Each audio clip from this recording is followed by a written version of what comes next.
그러니까 여기서 제가 난이도라고 하는 것은 그냥 비기너들 말고 그러니까 한 50점대 올라온 사람들 그러니까 소위 상위 한 200. 약간 느낌상으로 보면 저번 시험은 쉬웠잖아요. 8월 시험에 네. 계산 문제는 없었는데 느낌상으로 좀 쉬웠고 이번 문제는 되게 부담이었을 것 같아요. 그러니까 몇몇이 되게 손도 못 대는 문제 나오면 전체가 엄청 많이 어렵다 느껴질 거거든요. 그러니까 그런 느낌을 받았을 것 같아요. 근데 그게 50점대 중후반인 사람은 사이사이에 이렇게 풀면 되겠다라는 게 보였던 시험. 그러니까 네, 괜찮아요. 말씀하셔도 돼요. 저한테 관심사는 그래서 좀 상위 100명한테는 어려웠을까 쉬웠을까 뭐 이게 그냥 보통이었을 것 같아요. 늘상 느끼는 유에 왜냐하면 어려운 거 손 못 대는 거는 과감하게 2-3개 빼자, 2개 빼자 이렇게 생각하는 사람들이 많거든요. 저 같으면은 2, 3, 4 수교시 같으면 좀 약간 그러니까 세 문제는 확실히 알아. 근데 하나는 이거 고를까 저거 고를까 뭐 이런. 맞아요. 그래서 절반 이번에 특히나 문제는 4개 다 아는 사람은 잘 드물었을 것 같아요. 그러니까 교식을 4개를 확실하게 다 안다 이런 생각은 좀 드물었을 것 같아요. 또 디테일하게 물어보니까 맞아요. 안에서 세 그래서 개씩 물어보고 보면 3개를 묻는데 그중에 1개는 아예 손도 못 대는 이런 류들인 거거든요. 그렇다 보니까 좀 그러지 않았을까 싶어요. 그러니까 저는 지금 136회가 좀 평이했다고 하면요. 네. 이번에도 약간 그 뭐랄까 예상했던 그러니까 기술자 과정 교재라든가 그게 좀 많이 보였다라는 게 그래서 좀 교수님 그 L5 쪽에 강의 들었던 분들은 이번에 여기 소스터디 같은 경우는 상당히 혜택 봤다 그런 느낌이 근데 약간 좀 받았거든요. 보면 늘상 그렇게 얘기해도 막상 준비는 그만큼 못하거든요. 그렇죠. 아무리 찍어주고 풀이해주고 해도 그걸 답재화시키는 거는 쉬운 일이 아닌 부분이 늘 있어서 진짜 동원이 열심히 했거든요. 아니 암기도 대충 그러려니 하는 것 같고 맞아요. 안 보고 슬쩍 들어갈 정도하고는 좀 차이가 있죠. 하고 이제 완전 확실해지는 거는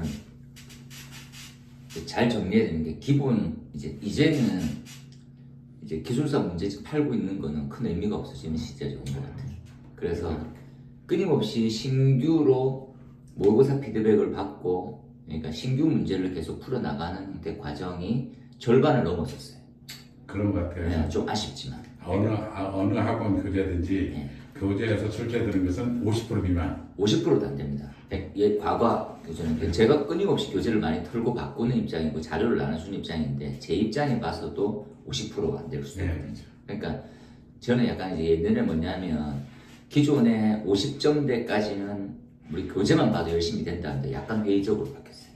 지금은 그래서 아예 기초틀을 두고는 그 다음부터는 이제 뭐 우리가 말하는 심화 연구가 없어지고 기초 다음에는 이제 끊임없는 피드백만 있는 모의고사 받고 풀고 이거가 쌓아가는 그러니까 과거 시험 과거에 대한 교재들이 기본서를 두고 거기서 플러스 시켜서 합격이 나간다면 이제는 그게 좀 힘들어지는 최근의 방향이 그렇거든요. 그러니까 기초 거는 하나 둬야 되잖아요. 기초 하나 두고 그 다음부터는 그냥 아예 심화 틀로 계속 그러니까 연구도 필요 없어요. 그냥 심화가 연구랑 일체돼가지고 그냥 뭐 교재가 새로 나오거나 법원이 개정돼서 그 바로 문제화 시켜서 그걸 배우는 수밖에 없는 이런 거는 잘못됐거든요. 제 입장에서는 학원을 생각해서 잘못됐다는 게 아니라 그렇게 되면 뭐가 있냐면 한 3, 4년 전에 있는 사람과 지금은 다 다른 공부를 하는 셈하고 똑같아요. 근데 수준들은 좀 이렇게 상향이 안 돼요. 상향하고 상관없어요. 왜냐면 지금 추세에 따라가는 시험인 거죠. 그러면 안 돼. 전기는 항상 기본 틀이 있는데 기본을 깊이를 자꾸 논하는 걸로 가. 그래서 전기는 엄청 쉬운 문제인데 잘 쓴 사람의 차별이 잘 돼 있어요. 그러다 보니까 그들이 뭐 제가 이제 감히 뭐 그들을 뭐 평할 수는 없지만 딱 문제를 더 보면 답을 보면 똑같은 문제인데 3년 공부했네 5년 공부했네 이런 말을 할 수 있다. 근데 우리는 지금 이렇게 시류처럼 문제 가면 이건 수준하고 상관없어요. 돌대가리는 늘 돌대가리고 그러니까 기본은 등한시하고 시류만 쫓아가게 되는 거죠. 많이 봐야 되는 건 맞는 것 같아요. 많이 봐야 돼요. 많이 봐야 이게 장단점이 있는 건데 그러니까 저는 이게 바람직하냐. 왜 교수님이 전에 말씀하실 때 많이 하지 말고 기본은 충실하라 이런 말씀하셨잖아요. 근데 저는 이제 좀 감히 말씀드리면 양을 어마어마하게 했거든요. 예를 들어서 화재보험 옆에 화보에 이만큼, 그다음에 저기 코샤 가이드 이만큼, 그다음에 안전은 교재 쫙, 그다음에 화재 안전 세서로서 이만큼, 그다음에 방실행 이만큼, 그다음에 위험성 평가 이만큼 민물을 쭉 하니까 거의 안타나요. 다 걸리는 것 같아요. 그러긴 하죠. 그래서 근데 일반이랑 좀 애매하고 그렇게 공부를 할 수 있나? 쉽지가 않죠. 그건 쉽지 않은 정도가 아니라 그거를 이제 동님의 독창적인 암기 루틴으로 해서 극복을 해야 되지 일반인은 접근도 못해요. 네, 맞아요. 왜냐하면 항상 이제 강사 입장에서는 기본도 못하면서 뭐 저런 걸 하냐 이런 입장이 있는데 지금은 기본이 의미가 있나라는 생각이 들거든요. 이런 루틴으로 나오거든요. 네. 그 지금 보면 과거 하는 문제가 40%가 채 안 되는 그건 바람직하지 않거든요. 그리고 그 형식 승인 성능 인증은 범위가 뭐 어마하게 백사닥 못 잡죠. 얘는 나오면 양심불량인 거예요. 제 입장에서는. 그런데 지금 이제 나오잖아요. 근데 이것 또한 사그러듭니다. 근데 올해년도 시험 3번에서 형식 승인 성능 인증이 매 회차 한두 문제씩 나오긴 해요. 한두 문제 아니에요. 아니. 제가 생각할 때는 대여섯 문제예요. 대여섯 문제 느낌으로는. 그러니까 지난 시험에도 나오긴 했었죠. 네, 근데 올해 이번에도 지금 벌써 이번에 많이 나왔어요. 이번에도 내 느낌으로는 대여섯 개 근데 이렇게 많이 나오는 게 바람직하냐 이런 것 한번 고민하는 거죠. 진짜 형식 승인 그러니까 기술기 좀 형식 승인 문제가 성능이죠. 예를 들어 감지기라든지 그다음에 유익공개 배치 이번에 감지 그렇게 형식 승인 거기 나오지. 두 문제가 또 있었어. 네 문제. 그다음에 물분모 그리고 형식 승인 나왔지. 맞아요. 그러니까 지난번에 136개 같은 경우는 선택 밸브 같은 경우도 그렇고 가스계가 3개, 4개 그러니까, 나왔잖아요. 그러니까 매 회차 형식 승인 성능 인증이 서너 개씩 나온다는 얘기고, 근데 그것도 이슈가 되는 아이템에 대해서 진짜 너무 우울합니다. 그런 게 나오는 그래서 저 같은 이번에 형식 승인 CPVC 형식 승인 나올 가능성이 있다 해가지고 딱 연기했는데 안 나오대. 다른 게 나오대. 이게 뭐 공부하시는 입장이니까 이것도 하고 저것도 하고 하는 게 맞는데 그러니까 136회는 지금 제가 잠깐만 보면 저는 많이 안 나왔다고 느꼈는데 되게 좀 136회는 안 나왔어요. 한 개만 선택별로 안 나와. 그러니까 이것 또한 한번 많이 나올 때가 있고 작게 나올 때가 있어요. 신축배관도 저는 이제 그 성능인지 기준이라고 저는 바라보거든요. 그러니까 화재안전 기준만 보면 두 줄인데 쓸만이 없잖아요. 네, 맞아요. 그러니까 신축배관도 형식 성능인증 공부를 한 사람은 조금 쓸만이 많고. 그래서 한번 고민을 하는 게 그러니까 성능 인증을 이렇게 다 많이 하는 게 불과 얼마 전까지 가이드라인이 주구장창 돌아오다가 이렇게 하니까 그래서 134회 때도 성능 인증은 안 나왔네요. 네, 그래서 그런 추세는 하는 건 괜찮은데 구심점 없이 계속 이렇게 움직이면 이게 뭐가 이 장단이 있잖아요. 그러니까 예를 들어서 준비를 많이 해서 물고기가 올 때까지 기다리는 것들이 있는데 계속 물고기가 있는 곳으로 쫓아가면 그 공부에 대한 한계를 쉽지 않아요. 2월 달은 많이 왔어요. 그 같은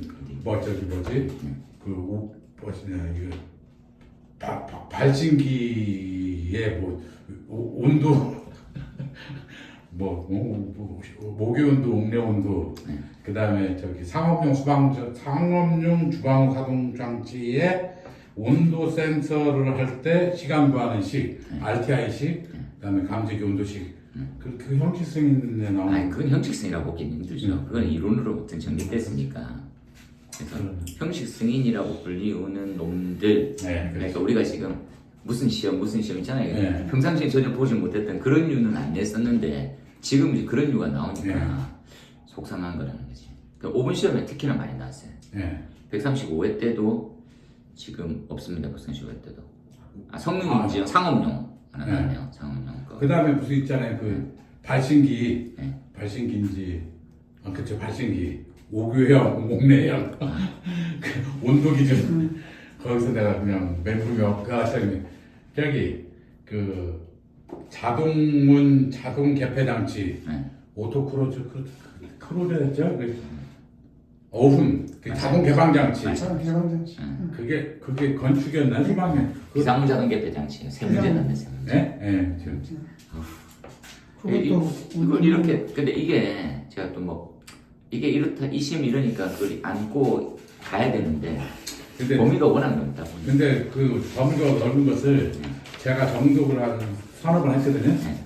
그러니까 그 다음부터는 서서수 정도 그러니까 타치는 할 정도. 아 자동 개폐 장치 뭐 그렇게 열려야지. 뭐 이렇게 하겠구나 저렇게 하겠구나 이런 느낌은 오더라고요. 그래서 그렇게 적은 게 점수와 높게 되면 좋은데 아니면 근데 이제 이번에 같은 경우는 유익공유 배출댐퍼 같으면 이건 맘먹고 잘하셨어요. 이렇게 맘먹고 덤벼서 이건 유익공기 배출은 핫한 이슈일 거고 등등 있으니까. 교수님도 강조 많이 하셨어요. 네. 아니 저는 이게 엄청 잘 만들어지는 네. 시스템이거든요. 그러니까 요거는 준비를 잘 해야 된다라고 말씀드린 거지. 잘한 척해도 돼. 안 돼요. 좀 일단. 그래서 아니 교시별로 한번 쭉 봐주세요 이렇게. 네. 지금 1교시 이번에 이거는 뭐 이런 회로들 표준 온도 뭐 그런 건 다 됐고 방염 처리도 요 세 가지가 10점 요 정도 범위가 10점 맞아요. 반 페이지에서 3분의 2페이지 정도 되는 그죠? 이걸 뭐 연소 시험 장치를 그림으로 그릴 수도 없고 손도 못 대고 이건 범위가 너무 넓고 이런 부분이어서 그죠? 4번 이건 절대 안 나옵니다. 제가 요번에 풀이하면서 이건 절대 안 나와요. 이런 것들 X 표시만 하고 네. 요 도미노 이론이 아임리와 프랭크 버드 이론. 그래서 이건 제가 대학교에서 산업안전공학 가르칠 때 틀을 좀 짠 거였거든요. 지금도 우리 교재도 있지만 큰 의미가 별로 이런 것들을 왜 내지 이렇게 한번 생각되는 거죠. 그 다음에 화학공장 펌프와 프렌지 과제는 이게 코사 가이드에 있는 요 그래요. 네. 조사가 있는데 한 3개 뽑았는데 이건 안 뽑았거든요. 코사 가이드에 화학공장 화재가 있거든요. 그래서 펌프, 프렌지 있고 기타 화재 부분이 추가되어 있어서 전 코사의 몇몇을 되게 좀 좋아하는 범위가 있는데 그죠? 아, 3번 문제가 혹시 6번하고 같이 섞였던 거 아니에요? 코샤에 불활성 가스 퍼지는 있습니다. 제가 봤거든요. 네, 있습니다. 정도가 했어요. 네, 있습니다. 요 지금 제가 적은 건 D-46에 있는 거니까 한번. 그 다음에 저는 모델링이 수직 모델링이 왜 빠졌지? 아이씨. 이상하네. 빠졌네. 수직 모델링은 저는 그냥 이제 원래는 이제 계산식으로 할까 이걸로 고민을 많이 했었는데 그냥 저는 이제 시뮬레이션 요소로 가는 게 낫지 않을까 해서 일단 그걸로 이제 답을 써나가는 걸로. 통기관 이렇게 정리했습니다. 통기관. 통기관에 간이 탱크도 통기관 대상인 건 몰랐었네 제가. 통기관 간이 탱크. 그세 개만 옥내 탱크, 오개 탱크, 옥내 옥내 탱크, 오개, 지하. 지하 그리고 간이 탱크. 간이도 있고. 간이는 옛날 법을 그대로 갖고 와서 그 통기관 직경이 25mm고요. 네. 기준도 다 옛날 거고. 바뀐 게 인하점 38도 미만일 때는 그러면 화염 방지 장치. 네. 그 외에는 인하 방지 장치. 그 다음에는 그것도 안 해도 되는 것들은 인하점 70도 이상인 거. 그 이하로 하면 네, 다 비슷해. 순간적으로 헷갈려서. 그 다음에 3860, 다른 데는 3860이 많잖아요. 38도, 60도가 없어요. 산안보. 그거는 뭐가 있냐면 이제 중량 퍼센트 따지고. 그러니까 산업안전보건법에 의하면 그 위험물 분류를 38도, 60도, 그게 140도 F니까. 네. 근데 여기서 갑자기 3870인데 3860도라고 썼어. 60이라고 썼어요. X. 네. 이건 전 통기관은 전에 한번 강조했던. 그러면서 왜 강조했냐면 이건 일부러 찍어준 게 법이 완전 개정됐거든요. 그래서 개정됐으니까 한 번은 위험물 쪽에 5가지만 하면 되는 게 그 중에 하나인데요. 네. 그래서 요 그대로 쓰면 10점이죠. 그 다음에 미분모는 언급할 조건이 별로 없죠. 네. 근데 계산의 필요성은 공부를 좀 하셨으면 좋겠어. 제가 좀 길게 썼어요. 보면 왜 계산해야 됩니까 하면 우리는 조건이 정상 분무 조건이거든요. 그리고 최적의 입경에 대한 부분들 화재 유형별로 입경을 달리해야 되는데 그거 없어요. 그 노즐 성능 공간이 실험하는 거하고 방사되는 현장과 전혀 다르죠. 그래서 미분모는 특별 설계 도서라는 게 꼭 필요한 이유가 그런 이유거든요. 그래서 시뮬레이션 반영하고 세분화 뭐 설정 이런 것들 다 넣어가지고 조금 더 공부하셨으면 좋겠어요. 미분은 10번은 이 내용이 맞는지 모르겠네요. 10번 맞습니까 이거?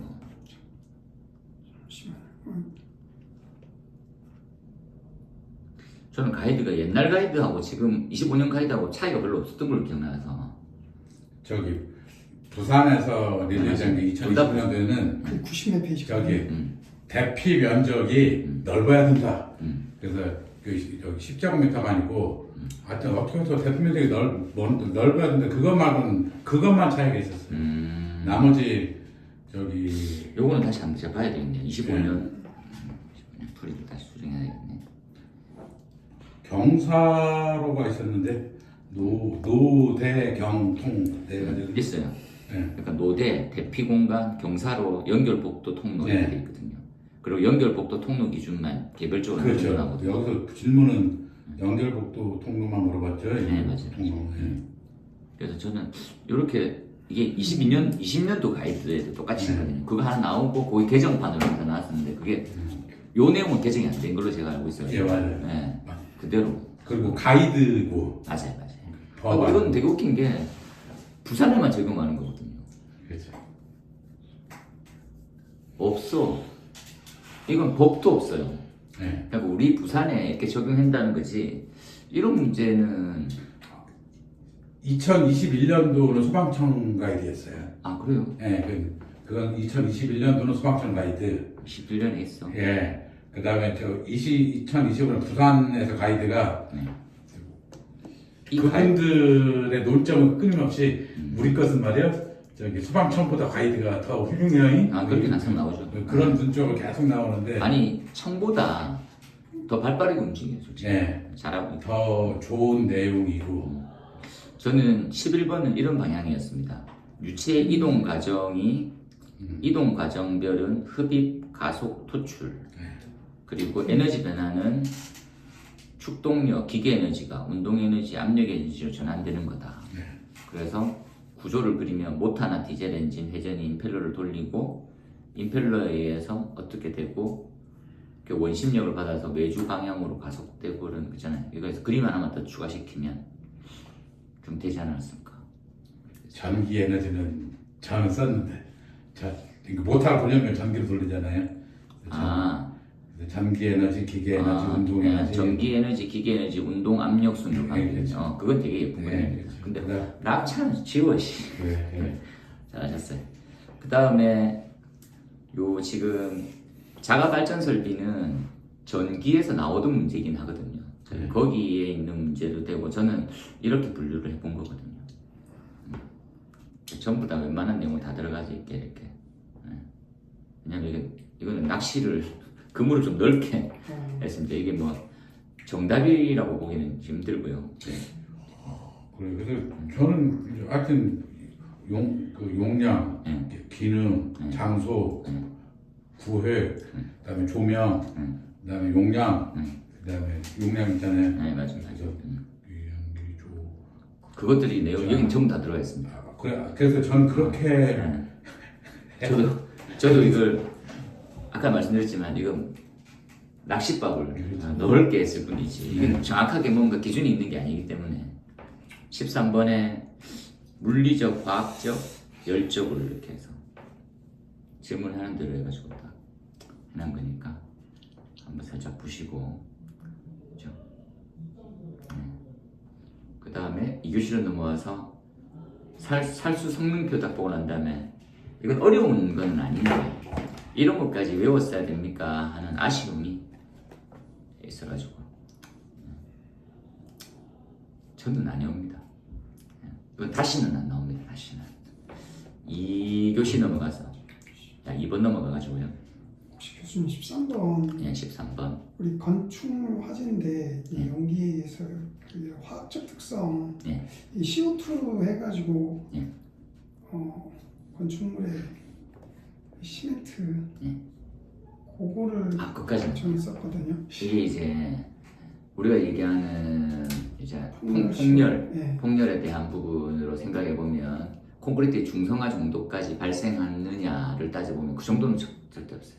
그러니까 그 정도가 나오려고 하면 그러니까 이제 지속적으로 화재가 연속되든지 이렇게 보통 보면 폭열은 열 때문에 생기지 우리가 말하고 이제 CO2 탄산가스에 의해서 발생되는 것들은 되게 경미하거든요. 발생하는 퍼센테이지가 많지 않아요. 그래서 이산화탄소로 인해서 중성화도 생기거든 솔직히. 근데 그 양이 너무 경미해가지고 영향을 주지는 않지 않았을까. 근데 쓰는 것들은 뭐 써도 뭐 하나로 그게 틀렸다고 말하진 않으니까. 어떤 것 같습니다. 네. 하고 일산화탄소보다는 이산화탄소 때문에 중성화가 생깁니다.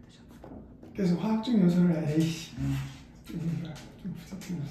그 다음에 요 뭐 지금 이번에 배연창은 똑같은 이제 면적 산정이고요. 그 다음에 진입창일 때 저가 이거 공부할 때 이게 굉장히 궁금했었거든요.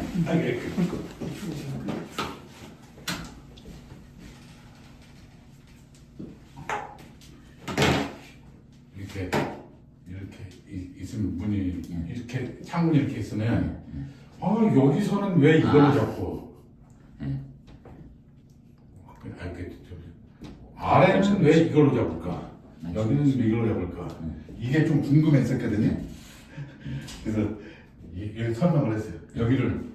여기로 잡는 이유, 여기를 이렇게 최단계로 잡는 이유, 여기 호흡 길이로 잡는 이유를 멘트를 붙였어요. 그래서 이제 여기는 열기류가 샥 나가니까 이 면적을 이렇게 잡아야 되고, 여기는 찬바람이 들어오니까 유해 면적은 이렇게 잡아야 되고, 그래서 이것을 따로 하이라이트해서 설명을 붙였는데요. 그게 약간 좀 뭔가가 찾아와가는 시켜보려고. 잘하셨는데 그게 큰 틀이 별로는 별로 아닐 것 같은 느낌이 들어요. 그러니까 결국은 뭘로 생각해야 되냐면 연기는 공기하고 밀도가 다르잖아요. 네. 밀도가 달라. 그래서 나가는 면을 전체를 다 차지해서 나갈 거고, 그리고 공기에 대한 유입은 그러면 외부 영향에 최소화만 시키는 거죠. 그 정도 빠져나서 그래서 전체를 보고 해당되는 이제 투영 면적만 보는 거고. 그렇죠. 전체가 가득 하여튼 차서 나가는 창문은 왜 아크로 애를 잡고 하부는 왜 최단거리를 길을 잡을까? 에 대한 호기심이 있었고 궁금증이 있었고 그렇죠. 답변을 써봤네요. 근데 이건 더 공부해서 뜨거운 열기류, 뜨거운 연기들에 대해서는 고밀도가 되고, 저밀도가 되죠. 네. 저밀도가 되는 형태면 저밀도로 인해서 팽창력이 커서 전체로 나가고 이렇게 해야 되나? 그런 저도 비슷하게. 늘상 고민이었는데 명확한 답은 없었어요. 네. 하여튼 뜨거운 열기류는 저 부피 팽창하고 불에 여기서 이렇게 방사된 데 있어서도 이 전체 면적을 다 잡아야 되고 그렇죠. 아래로는 바람이 들어오는 곳은 최단계를 잡아야 되고 하여튼 그런 식으로 코멘트를 붙여서 맞습니다. 저 생각에는 그게 남들보다 1점 더 맞을 거라고 1점도 안 줍니다. 그래요? 0.8점. 네, 그 다음에 소방관 진입창하고 환기창은 이 정도로 생각하셨습니다. 네. 비교하는 것까지 해서. 그 다음에 성능 농도는 이건 뭐 저기 소방관 진입창 그 성능 PBD 가이드라인에 1m 이격하라고 되어 있었던 걸로 그런 거 적어주셔도 좋죠. 기억이 나. 근데 이제 이 중요한 거는 이제 문제점을 적기에도 부족한 시간이어가지고 그것들은 이제 커맨드 한 줄로 해서 좀 적으시면 좋죠. 1m 이상 이격시키는 게 좋은 거니까. 원래는 우리가 개구부 창이랑 계단실에 있는 것들이 2m 이상 이격시키잖아요. 그런 개념으로. 설계농도 유지는 그 다음에 왜 그런 말 있잖아요. 그 배연창이 그 환기 요소가 돼서 화재 확산의 요인이 되기도 한다라고 본 것 같아요. 하여튼 아니요. 창이. 아니 근데 이걸 먼저 생각하면 기초를 먼저 논해야 되는데 우리가 이제 환기 지배형 일대를 제외한 나머지는 그냥 환기 요소 영향을 전혀 받지 않아요. 예. 이거 생각하셔야 됩니다. 무조건. 화재가 발생했을 때 창문이 크냐 작으냐에 따라서 화재 성장 속도는 전혀 변화가 없어요. 예. 그 이유는 아시다시피 주변에 공기가 충만돼 있고 예. 환기 지배형 화재일 때는 그때부터 난리가 나는 거죠. 예. 근데 변창은 우리가 말하는 성장기 화재이기 때문에 영향이 전혀 없어요. 예. 그렇게 이해하는 거죠. 그 다음에 3번은 그냥 똑같은 잘 쓰기. 4번은 요거는 이제 기술자 교재에 똑같이 여기 답니다. 여기서 뭐 플러스 알파를 더 적어주셔도 되죠. 뭐 피로티와 캐노피에 대한 뭐 구조적 차이들. 이 표를 암기를 굳이 해야 될까 하다가 이 표는 암기를 못하고 이 그냥 표는 화재안전 기술 기준에 있는 내용이라서 화재안전 기준 요거는 이제 기술자 교육에 있는 게 아니고요. 그래요? 네. 화재안전 기술 기준에 맨 끝에 보면 이게 뭐 따를 수 있다 이렇게 나와 있는 거 있잖아요. 그러니까 뭐 배기가스가 다량으로 있는 거, 뭐 발전 시설 뭐 쭉 해서 감지기 적응성만 보여주는 거라서 큰 의미는 없습니다. 이런 내용들. 근데 그것들이 쓰냐 안 쓰냐에 대해서 뭐 점수를 좀 다르게 매겼으면 그럼 또 문제가 되는 거죠. 5번에 화재안전 영향평가. 이걸 제가 안 해줬구나 하는 생각이 저는 이걸 좀 좋아했거든요. 왜냐하면 이거는 화재 발생 원인과 연소 과정 등등을 부수하는데 이건 되게 웃긴 게 23년에 있고 그 다음부터는 그냥 조용했어요. 이게 어디 법이었어요 이게? 검색하신 법 나오죠. 여기 지금 요 그대로 이 규정이 있거든요. 시행규칙 있는 범위 쪽으로 보게 되면 화재 안전, 영향평가, 운영 절차 등에 대한 규정 그대로 세 가지. 25점짜리 적기는 딱 내용이 막 이렇구나. 그 다음에 힘든 게 평가 절차입니다. 이건 좀 선 넘는 거죠. 어떻게 적으라고 선 넘어이시더라 하면서 위험성 평가도 선 넘습니다. 제 입장에서는 이게 가지는 되게 똑같은 거니까 저는 이해하거든요. 뭡니까 이렇게 딱 정리해 보면 이게 사업장 위험성 평가에 관련돼 있는 기준의 틀에서는 벗어나지 않아. 그 내용에 대한 설명이거든요. 그래서 빈도 강도법은 이렇고 내용은 이렇고 체크리스트법은 이렇고 3단계법은 이렇고. 그래서 3단계법 공부하시다 보면 이 내용에 보시면 유해 위험 요인 파악, 위험성 결정, 위험성 감소 대책 수립 및 시행 이게 전체를 꿰뚫고 있는 거죠. 이걸로 다 나눠서 적으시면 되는데 저도 이제 뭐 처음 본 것들이 3단계법, 핵심 요인, 뭐 기술법 이런 거 처음 다 들어서 부끄러웠습니다. 안 보는 게 더 나은지. 그 다음에 3교시 빠방 1번 한 번은 더 나온다고 제가 말씀드렸고 이제부터는 안 나오니까 삭제. 제가 이것들은 풀이상 기본이라고 둔 이유는 한 번은 더 나옵니다. 한 번은 더 나옵니다. 그래서 그 내용 그대로입니다. 이거 좋을 것도 의외로 줄치면 진짜 작아요. 얼마 안 되는데 이건 암기를 좀 약간 노력을 많이 해야 외워지는 범위였거든요. 아쉽지. 근데 거기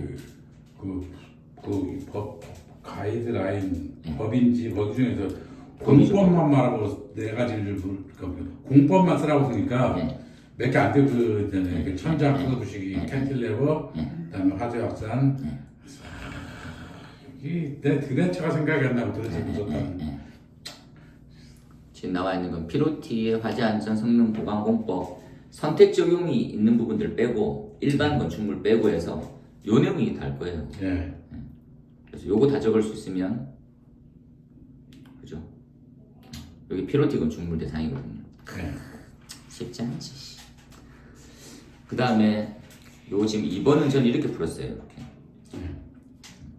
그래서 연기층 하강 시간은 원래 부하던 거 그대로고 그리고 연기 발연량은 0.096 돼 있는 공식 있잖아요. 그걸 넣을 거예요.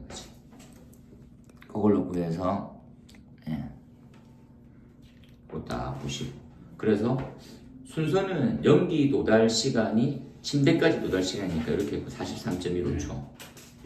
그 다음 밑에 연기량은 단위가 이제 초당 킬로그램이거든요. 네. 그래서 공기 밀도 넣고 등등등 넣어가지고 저는 침대 도달 시간은 위에 구했던 43.15초 넣어가지고 11.2이고 그리고 온도 있지 온도. 네. 온도 주어진 조건 자체가 화재시의 실내 온도가 500도라서 밑에 있는 공식상 500을 집어넣은 거거든요. 네. 그럼 0.26이 나오고 그럼 대략 뭐 이쪽 이렇게 풀면 되지 않았을까 싶은데 정확하진 않습니다. 0.188로 하면 안 되고 0.188 해야 되는데 그러면 온도에 관련된 있는 지수가 없거든요. 예, 그래서 그런 부분 때문에 188은 너무 약식이 188은 절대 쓰면 안 되는 게 화염 온도가 827도 맞아요. 가정해버리거든요. 그건 다른 식이 됩니다. 네. 그래서 교재 똑같이 있습니다. 네.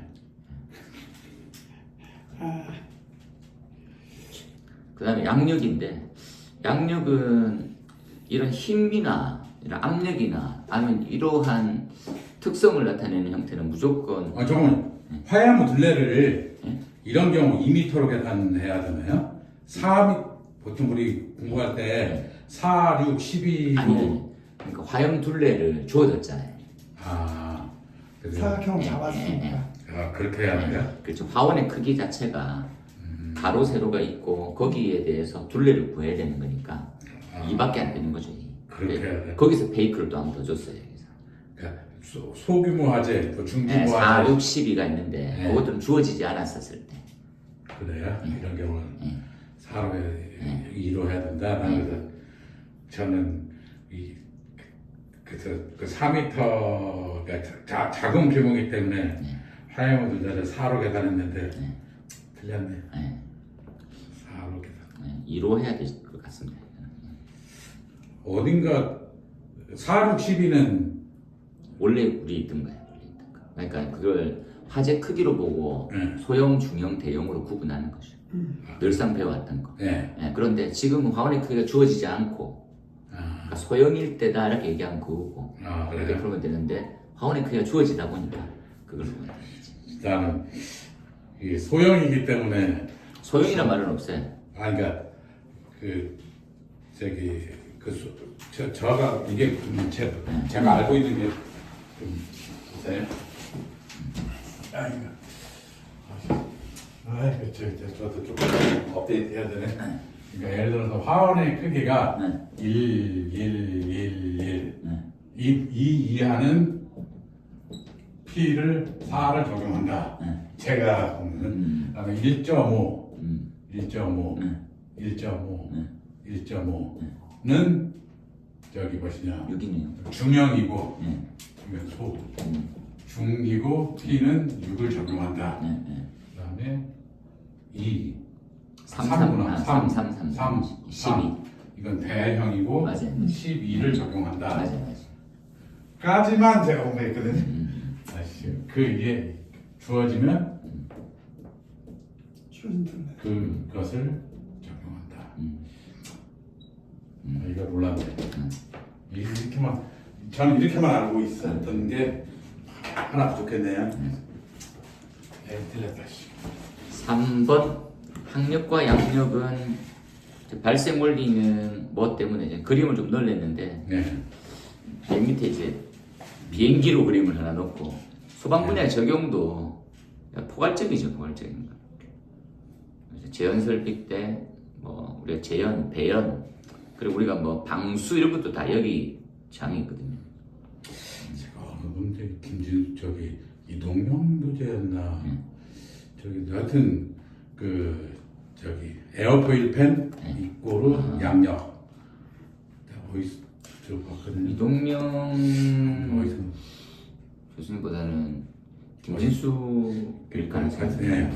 제가 이렇게 제안한 그 같은 세 개, 3대. 그게 되죠. 이건 보통 소방 분야의 적용은 다양한 예가 있을 거잖아요. 그 예를 해서 좀 범위만큼 너무 들리는 거니까.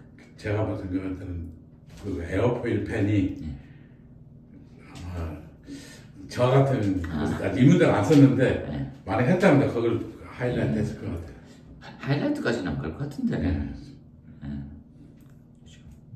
팬은 그럼 이용되는 거 맞죠? 네. 4번에 보면 옥내소화전 이렇게 답이 다양하게 있어요. 다음 페이지는 더 많이 들어있어요. 속상하죠. 그거 보면 이 위험물의 세부 기준은 네, 위험물의 세부 기준 숨이 헉 해가지고 네 맞아요. 이걸 안 잡았는데 네, 여기 흩어져 있는 것을 지금 다 모은 거예요. 맞습니다. 그러니까 이제 왜냐하면 옥내소화전에서는 물 올림 장치가 있거든요. 네. 그런데 그 위험물 세부 기준에는 그냥 옥내소화전 편이 쫙 다 있어요. 그 중에서 그냥 물 올림 장치 그걸 꽂으내고 비상전원도 무분 안에다 넣고 이렇게 돼 있으니까 너무 산발적인 거죠. 네. 이렇게 비교하면 안 되지. 큰 의미는 별로 없을 것 같아요. 그 다음에 5번에 혼쪽바라는 세 가지를 잘 언급하더라고요. 네. 검색을 하면 위험물 쪽에 이거 보면 산화성과 환원성과 그 산화성과 강산, 불안정한 물질끼리 혼촉 네. 이 세 가지를 크게 분류해서 정리하죠. 네. 그래서 개념, 분류, 방지법 다들 알고 있는 범위죠. 그 다음에 방호공간 밀폐 원인 이거를 쭉 보시면 뭐 됐어요. 그렇죠?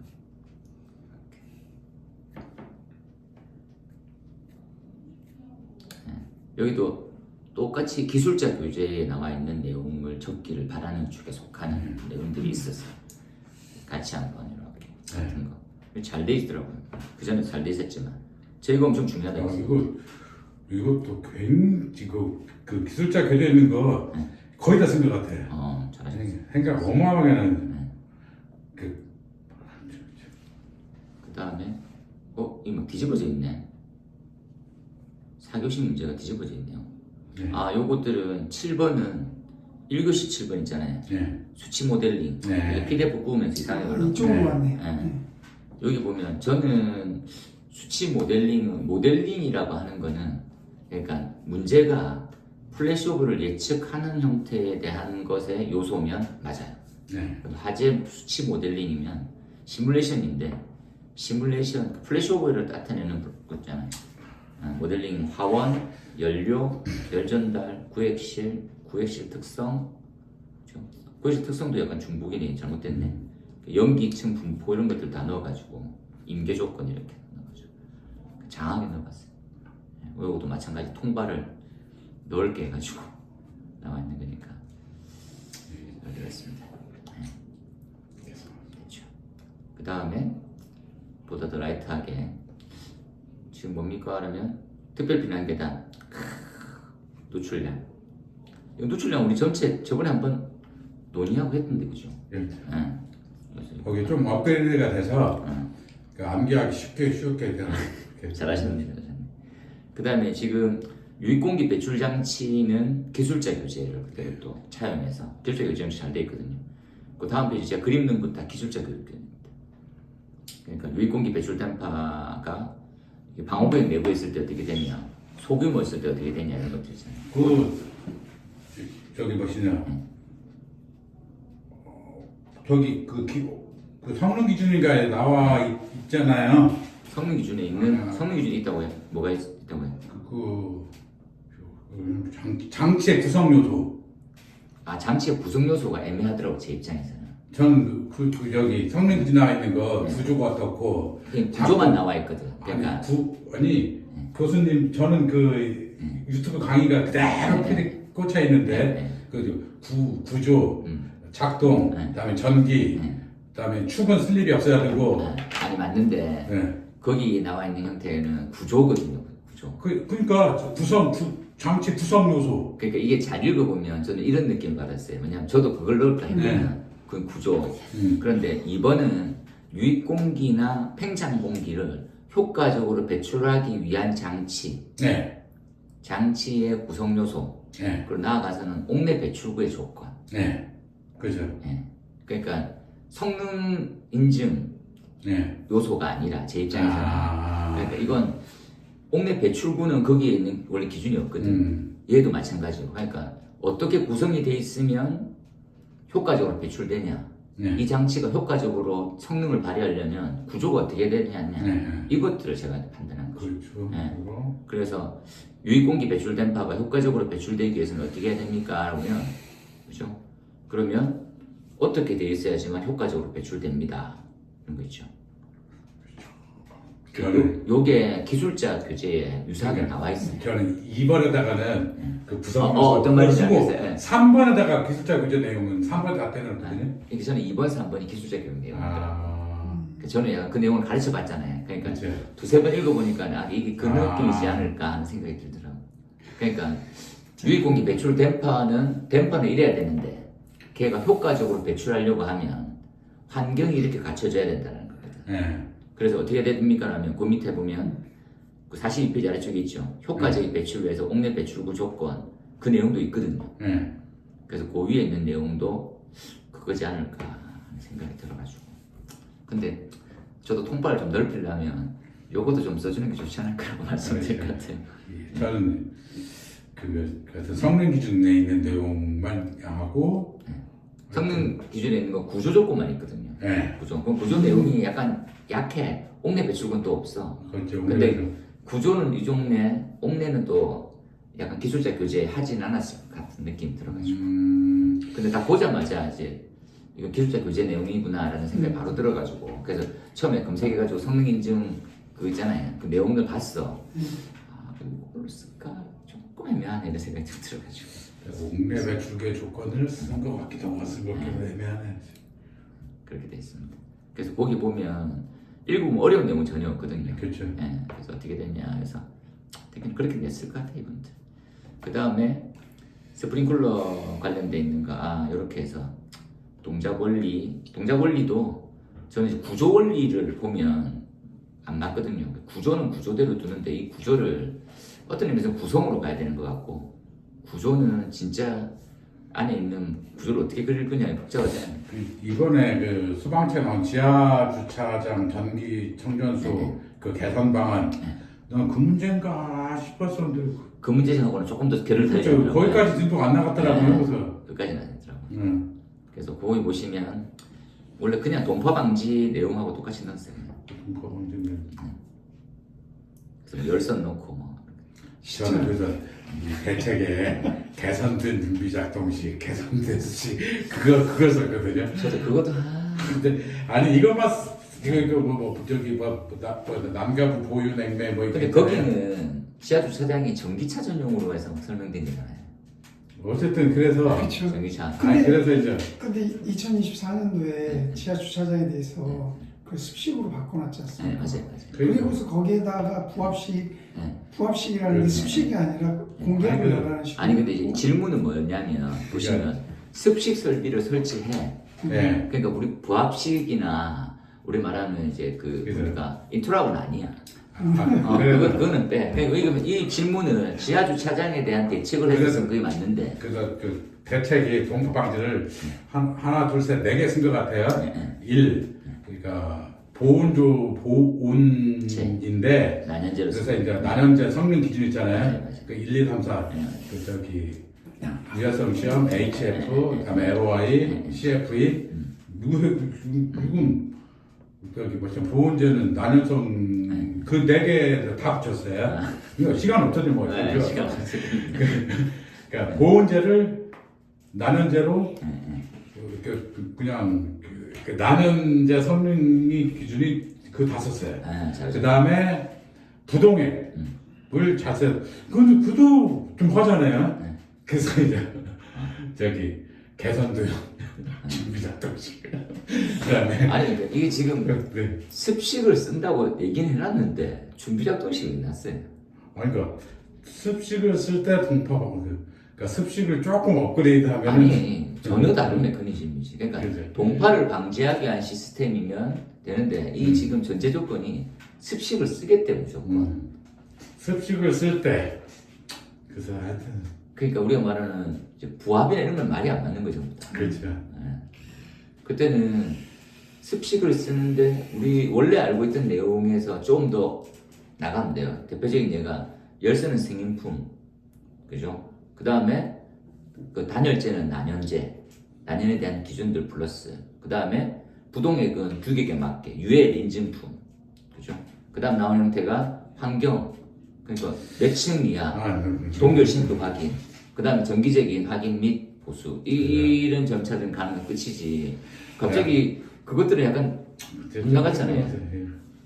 그거는 지하주차장에 어떤 대책이냐라면 그걸 적으면 돼. 그냥 습식 쓰겠다고 했는데. 여기서는 저는 하이라이트한 게 그 난연제 성능 기준 그것을 하이라이트하고 그다음에 이거 반 페이지만 쓰면 되는데 뭐 하이라이트가. 그러니까 부동액도 하이라이트하고 그다음에 그건 살짝 그 타치가 생각나네 저기 그 개선등 왜 유동도 썼어야지. 네? 유동은 방법을 할 수가 없어요. 지금 할 수 없지. 그리고 이것들은 좀 더 나가지만 부동제도 농도를 다 확인을 하더라고. 네. 제가 검색해서 이렇게 보니까 부동액도 일정 농도 이상이 아니면 동파가 된다더라고요. 그렇죠. 규격품을 농도로 맞춰가지고 그리고 차량에 부동액 넣는 거 똑같더라고요. 그 자기 용량 있잖아요. 네. 우리는 그 통 용량의 냉각수를 얼만큼 양에 따라서 부동액 양이 정해지더라고요. 그게 휘발되거나 날아가고 없어지거든요. 그 정기적 확인 이런 것들. 3번에 약간 아쉬웠던 게 그죠? 용어는 이해됐고 그런데 스위프 치환이 방법이 없더라고. 거기 기준상. 그래서 뭐냐, 뭐 어떻게 되는 거냐 이렇게 돼 있는데 그냥 적었어요. 그 다음에 4번에 롤러보 쌍. 혹시 교수님 뭐시냐 코사에서 나오는 불활성 가이드 그거 그대로입니다. 내용. 그게 혹시네. 그대로입니다. 우리 전에 있는 교재도 그거고, 우리 교재에 나와 있는 그 불활성은 계산 문제까지 두 개 넣어놨거든요. 요거 내용 그대로 들어가고. 거기에 보면 그 산소 농도 얘기가 있었거든요. 있어요. MOC가 있죠. MOC. MOC를 빼버렸어요. 그걸 전 그거 집어넣었어요. 그게 큰 의미는 없어요. 그래요? 왜냐면 지금 요 페이지 다 채우는 질문하는 내용만 다 쓴 거거든요. 그러니까 거기 있는 거 그대로 옮겨서 요거보다 더 많이 적을 수가 없어. 한 페이지, 두 페이지 있네. 이거 저는 이번 소위 말하는 손가락이 부러지도록 아니 근데 이게 뒤쪽 문제로 넘어가면 약간 나중에 쓰는 것 같으면 MOC도 막 적어주면 좋죠. 어차피 들어있던 내용이거든요. 저는 MOC와 불활성 이렇게 되었으면 말씀하신 대로 이렇게 쭉 다 적었으면 좋은데 요만큼 더 이상 적을 수가 없어요. 시간 그림 그리고 막 사이퍼커지 그림 그리고 하여튼 이거 정지였어. 그 다음에 롤러버하고 LNG 롤러버 다 알고 계신 내용이니까 그렇죠. 지원 회수도 쓰고 막 제이 회수도 쓰고 막 양도 쓰고 막 저기 V에 뭐 LN 근데 그게 기본 이렇게 쓰게끔 돼 있죠. 정시를 MOC만 4% 네. 이렇게 해가지고 그거 그냥 기본 테이블이니까. 기본 테이블인데 그 정의에서 그냥 질문 자체가 이렇게 딱 더 이상 못 쓰게 딱 양이 정해져 있으니까 그것을 추가로 쓰는 건 어쩔 수 없어요. 근데 그 내용이 본 내용이 빠지면서 MOC에 꽂혀 있으면 안 되는 거죠. 더 쓰는 건 누가 몰라요. 본 내용이 맞는데. 5번은 엔크로즈 인티그리티 테스트가 정의와 적용 장소는 이거 명확하지는 않습니다. 그래서 저는 적용 장소를 우리 이제 가스개수화 설비 들어가 있는 내용과 기타 이제 원래 쓰고 있는 곳 같이 썼어요. 누구 어느 분이 정말 이런 것은 워낙 기본 문제이기 때문에 이런 건 잘 써도 점수 막 힘들다고 못해. 근데 이제 이런 게 있는 거죠. 모든 문제가 법규적인 거, 계산 문제, 유도식처럼 이제 형형화되어 있는 문제가 아니면 그러면 오래될수록 더 잘 쓰긴 해야 되는 거죠. 그런데 기본 이상만 하면 기본 이상 점수는 항상 나오는 거니까 안전하게 갈 수 있는 거죠. 근데 이게 거의 만점의 클래스에 가깝게 쓰기에는 쉽지 않고 그럴 것 같으면 이제 우리가 말하고 있는 이제 기술자 우리 협회지 협회에 나와 있는 내용처럼 그대로 카피를 하든지 그 내용이 아니면 쉽지 않죠. 그래서 그거 보고 방호구역 체력 산정에 대한 부분들 그죠? 문제점 이렇게 딱 먼저 한번 넣어봤어요. 그래서 저는 보니까 좀 다르긴 하더라고요.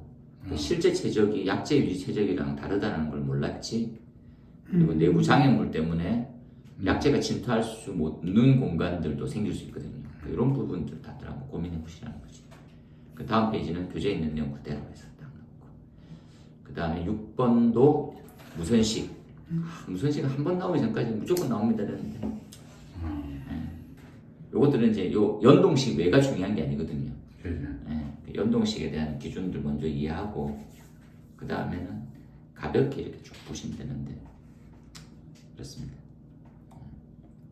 그래서 한 번은 나옵니다.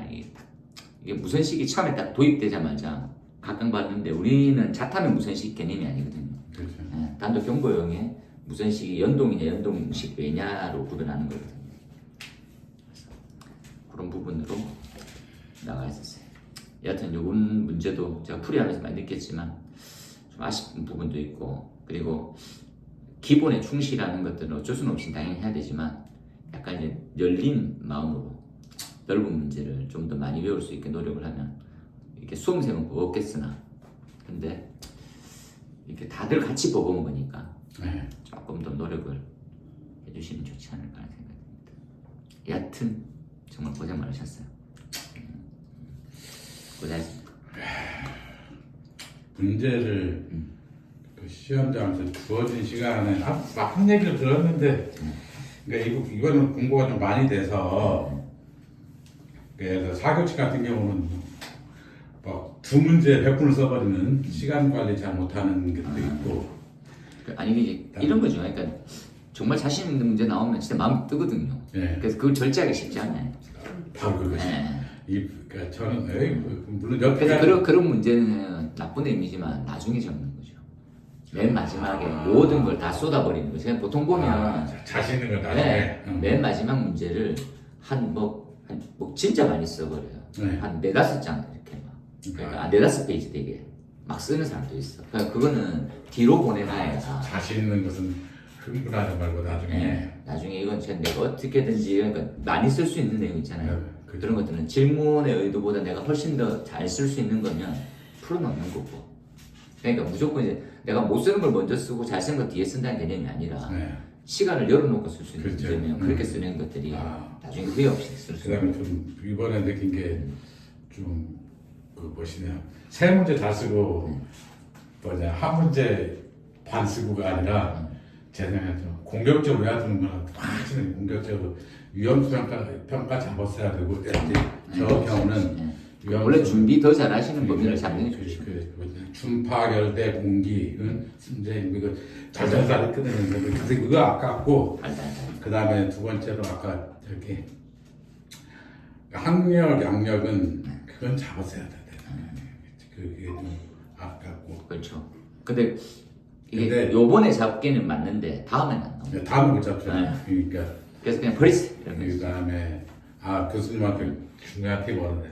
흥분하는 문제는 새로 나중에 열어놓고 쓸 수 있는.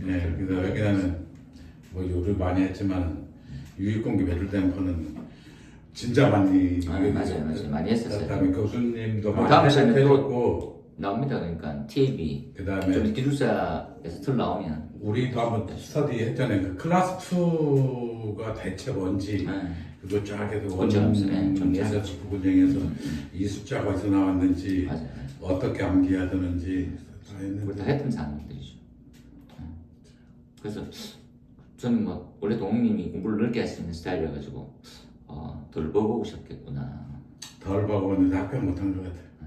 근데 이제 이것들은 미리 할 때가 있어요. 약간 뭐 그때는 이제 조심해서 기다리는 거지.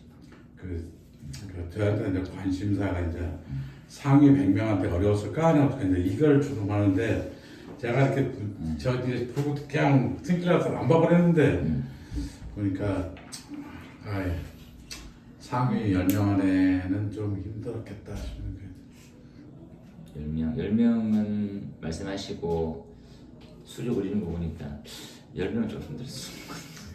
저런 디테일에 빠져. 많이 보면 합격.